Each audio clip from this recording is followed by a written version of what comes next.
अपने मीडिया के बंधुओं से मैं बात करूं, हमारा अस्पताल का मैंने संपूर्ण निरीक्षण किया है और ये कैंपस एक सीएचसी होता था और 2019 में इसे जिले अस्पताल के रूप में परिवर्तित किया गया। हमारी 100 बिस्तरों की क्षमता थी, जिसको बढ़ाकर 200 बिस्तरों की क्षमता कराई गई। पर जब से हमारा जिला बना है तब से डिमांड भी बहुत बड़ा है और अब लोग चाहते हैं कि अपने ही क्षेत्र में एक सुचारू, आधुनिक और एक उपयुक्त अस्पताल की फैसिलिटी बने। मैंने धीरे धीरे करके मैं पूरे संभाग के अस्पतालों का भी मैं निरीक्षण कर रहा हूँ। ग्वालियर के अस्पताल की हो गई, शिवपुरी के अस्पताल की हो गई, गुना के अस्पताल की हो गई, अब अशोकनगर की बारी थी आज। और अशोकनगर के वर्तमान की जो हमारी अस्पताल है, जो 200 बेड की है, पूरी तरह से उपयुक्त फैसिलिटी हमारी है। हमारी पीआईसीयू के भी 10 बेड हैं, बच्चों की देखभाल के लिए 20 बेड हैं, 2 वार्ड्स हैं 40-40 के, आईसीयू है 27 बेड की, हमारी मेल और फीमेल सर्जिकल वार्ड्स भी हैं 60 की, 10 एसडीयू की बेड्स हैं, कुल मिला के 200 हैं। कोविड के ज़माने में जब बहुत मांग पड़ी थी, जज्जी जी ने भी लड़ाई लड़ी थी, तब मैंने सीटी स्कैन यहाँ मशीन यहाँ दिलवाया था। सीएसआर राशि के आधार पर अशोकनगर में मैंने सीटी स्कैन मशीन दिलवाया था और वो सीटी स्कैन मशीन भी मैंने आज देखा, मुझे बड़ी खुशी हुई। सीमेंस का 96 कट का सीटी स्कैन मशीन है जो आधुनिक है और करीब 30 से 40 हमारे सीटी स्कैन्स रोज होते हैं। ज़्यादा करके निःशुल्क होते हैं, राशि भी लगती है तो बहुत कम लगती है, तो लोगों की सेवा इससे हो रही है। लेकिन जो वर्तमान की स्थिति मैंने देखी है, जहां सबसे सर्वश्रेष्ठ मैं अगर कहूं, उपकरण भी काफ़ी अच्छे हैं हमारे, चाहे वो फिजियोथेरेपी के वार्ड में आप देखो, चाहे इन्फेंट हमारे शिशु वार्ड में आप देखो, चाहे महिला वार्ड में आप देखो। डायलिसिस की मशीन से मैं बहुत प्रभावित हुआ हूँ। 5 अति आधुनिक मशीन्स लगे हुए हैं। हमारी प्रशासनिक डॉक्टर्स भी वहाँ पूरी चुस्ती से कार्य कर रहे हैं। लेकिन इसको अब अगले श्रेणी में हमें ले जाना है। अब अगले श्रेणी में ले जाने के लिए मुख्यमंत्री जी से मेरी चर्चा हुई है और 400 350 बिस्तर का हम लोगों का एक नया अस्पताल स्वीकृत हो चुका है।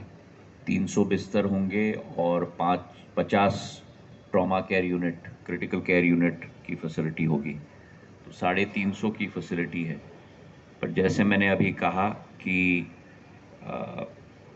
मैं चाहूँगा वो डॉक्टर भार्गव साहब और उनके सभी विशेषज्ञ बना के मुझे भेजेंगे, पर जो मोटा मोटा मैंने देखा है कि वर्तमान में हमारी 200 बेड की फैसिलिटी है यहाँ, हमको करीब करीब 300 बेड की फैसिलिटी चाहिए। और जो नई फैसिलिटी बन रही है, नया अस्पताल बन रहा है जो स्वीकृत है शासन से, जो 300 और अतिरिक्त 50 बेड का है, 350 का, उसको बढ़ाकर हम लोगों को 400 करना चाहिए। 350 बेड होने चाहिए और 50 क्रिटिकल केयर की यूनिट होनी चाहिए। अब उसका टेंडर वेंडर और स्वीकृति तो हो गई है, पर हम लोग कोशिश करेंगे उसको बढ़ाने के लिए भी। जैसे आप लोगों ने सुना, अभी मैंने निर्देश दे दिए हैं कि कैसे सिस्टमैटिक तरीके से मुझे एक आवेदन चाहिए कि क्या क्या ज़रूरतें हमारे कैंपस में हैं, क्योंकि जब ये अस्पताल नए फैसिलिटी में जाएगा तब भी इस अस्पताल की का इस्तेमाल किया जाएगा, तो इसको भी हमें आधुनिक बनाना है। ये नहीं कि हम यहाँ से वहाँ चले गए, अति आधुनिक वहाँ चले गए और जो स्पेशलिटीज़ यहाँ रहेंगी उनको भी अच्छे से अच्छे वातावरण में हम लोगों को तैनात करना है। तो मैंने निवेदन कर दिया है, अब हमारी विशेषज्ञों की टीम पूरा प्रस्ताव बना के, 1 हफ्ते में कितना टाइम लगेगा आप लोगों को? 1 हफ्ते 10 दिन में बना के भेज दो, बना के आप मुझे भेज देना और फिर शासन से मैं बात कर लूँगा। दूसरी बात जो आज बहुत बड़ी बात है अशोकनगर के लिए, वो है जो call centre business process outsourcing BPO का मैं खोलने जा रहा हूँ। हमारे देश में शायद विश्व की सबसे 4 बड़ी कंपनियां दूरसंचार की सेवा में आज भारत में कार्यरत है। जियो और एयरटेल के करीब 38 से 40 करोड़ उपभोक्ता हैं। वोडाफोन के करीब 18 से 20 करोड़ उपभोक्ता हैं। बीएसएनएल के करीब 9.5 करोड़ उपभोक्ता हैं। कुल मिलाकर हम लोगों के करीब 120 करोड़ कनेक्शंस हैं। उनको सर्विस करने के लिए कॉल सेंटर की ज़रूरत है। और मैंने ये सोचा, जो अशोकनगर में मैंने कहा था चुनाव के दौरान, और आप लोगों की भी बहुत बड़ी गुहार सदैव रही है कि रोज़गार के अवसर हम लोगों को उत्पन्न कराने हैं। ये कॉल सेंटर की फैसिलिटी अति आधुनिक अंतर्राष्ट्रीय स्तर की, आज इसका उद्घाटन हम लोग अशोकनगर में करने जा रहे हैं। हमारे लॉ कॉलेज के बिल्डिंग में इसकी स्थापना शुरुआत में होगी, लेकिन इसको आगे बढ़ाकर मेरी विचारधारा है कि 1000-2000 बच्चों के लिए रोज़गार के अवसर उत्पन्न हो पाएँ। ऐसा बड़ा बिल्डिंग भी हमें स्थापित अशोकनगर में करना पड़ेगा। आज करीब 250 बच्चों की शुरुआत होगी, पर बहुत बड़ी एक सौगात जो कॉल सेंटर बॉम्बे, दिल्ली, बेंगलोर, चेन्नई में लगता है, वो कॉल सेंटर आज अशोकनगर में लगने जा रहा है। और ये भी आप याद रखो, एक तो वो है जो सेवा यहाँ से दी जा रही है, दूसरा हमारे यहाँ के बच्चों को अब विश्व उनकी उंगली पे रहेगा। वे विश्व के साथ कनेक्टेड हो जाएंगे इस कॉल सेंटर के आधार पर। देश विदेश के लोगों के क्या स्वर होते हैं, कैसे बोलते हैं, कैसा वार्तालाप होता है, कैसा सर्विस किया जाता है, उस सब का प्रशिक्षण हमारे बच्चों को मिल रहा है और बड़ी अच्छी तनख्वाह के साथ कार्य शुरुआत होगी। ये दूसरी बात। तीसरी बात जो आज मैंने एक अखबार में पढ़ा, अशोकनगर के केंद्र विद्यालय के मुद्दे पे, मैंने आप लोगों को पहले से ही कहा है कि मेरा अशोकनगर ज़िला शायद देश का केवल एक ज़िला है जिस ज़िले में तीन विधानसभा हैं और तीनों विधानसभा में केंद्र विद्यालय स्वीकृत हो चुकी है। ये नहीं कि स्वीकृत होने वाली है, कि कैसे होगी, क्या होगा।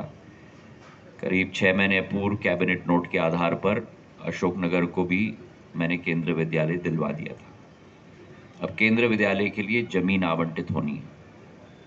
वो ज़मीन जो साधारण स्टैंडर्ड्स हैं केंद्र विद्यालय के लिए पूरे देश में 8 हेक्टेयर की ज़मीन रेखांकित होनी चाहिए। उसमें से वर्तमान में 2 हेक्टेयर आवंटित हो चुका है। बाकी 6 हेक्टेयर हमारी कोशिश है कि 20 अप्रैल तक आवंटित हो।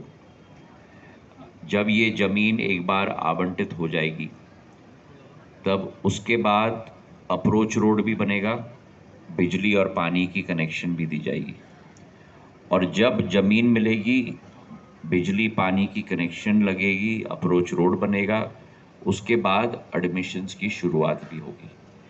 हमारी विचारधारा है कि जुलाई अगस्त के महीने में एडमिशन्स हमारे स्थानीय केंद्र विद्यालय के लिए शुरुआत हो जानी चाहिए।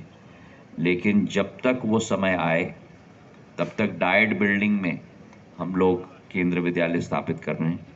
अप्रोच रोड के लिए 16 लाख रुपए मैंने अपने सांसद निधि से भी दे दी है और हमारी कोशिश होगी कि आने वाले 1-2 महीने के अंदर, जून के पहले हफ्ते तक, डायट बिल्डिंग के अंदर कार्यरत केंद्र विद्यालय को करने के लिए एडमिशन्स की प्रक्रिया भी शुरू हो जाएगी। तो हम लोग पूर्ण रूप से लक्ष्य के प्रति अग्रसर हैं और अशोकनगर का केंद्र विद्यालय भी बनने जाएगा। सबका बहुत बहुत धन्यवाद। और